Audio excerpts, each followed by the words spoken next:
I remember the night I hit rock bottom, and this is kind of a part two to my story last week about why I do what I do. So I was going across this bridge. It's the Jefferson Barracks Bridge in St. Louis. And I remember at one point, while I was going across the bridge, I was kind of thinking over like the last year or two. And I had started my business in 2004. It's now 2006-ish. And when I say you can go broke, I don't mean zero. Like there's zero and then there's broke. And we were down there probably to the tune of about $500,000. And I had invested in a business. I had invested in training. I had invested in all these things. And about $500,000 in debt. Nothing is working right. I'm all alone. And I think that was one of the core things I covered in that video last week, is how I really didn't want anybody else to feel alone and be like we were, because that was just a hopeless situation. So that was one thing. But then the other thing that really caught me that I didn't talk about last week, and as I was thinking about this video, I was like, I didn't really talk about one of the harder things, and that was going across this bridge. And I remember this moment, whereas I'm crossing the bridge and thinking about all the debt, all the mistakes, all the challenges that I had. And it occurs to me that my family has like this $2 million life policy on me.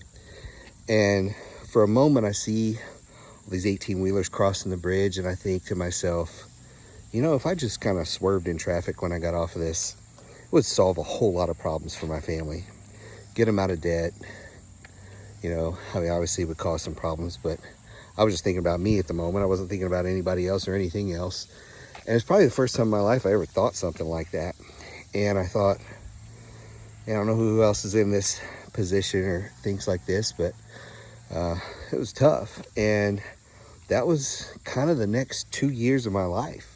The next 2 years of my life, I kept thinking about that life insurance policy and how, that would sure fix a lot of things really, really quickly.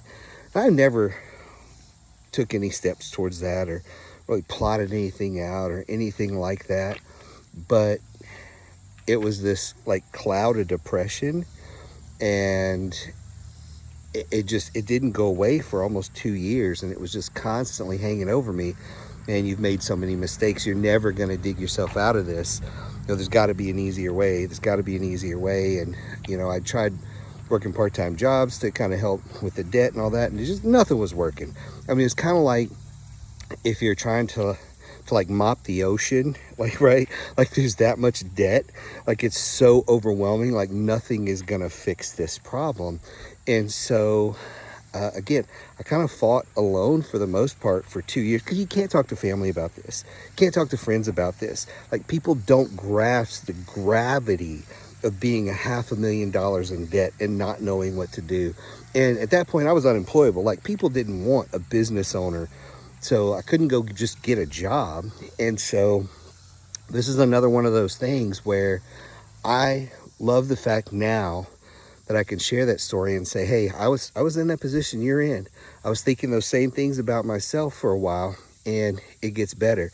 A little bit of hard work, a little bit of the right direction and things, and you can dig out. I did. I was able to go through that for 2 years, come out on the other side and fix it. You can too.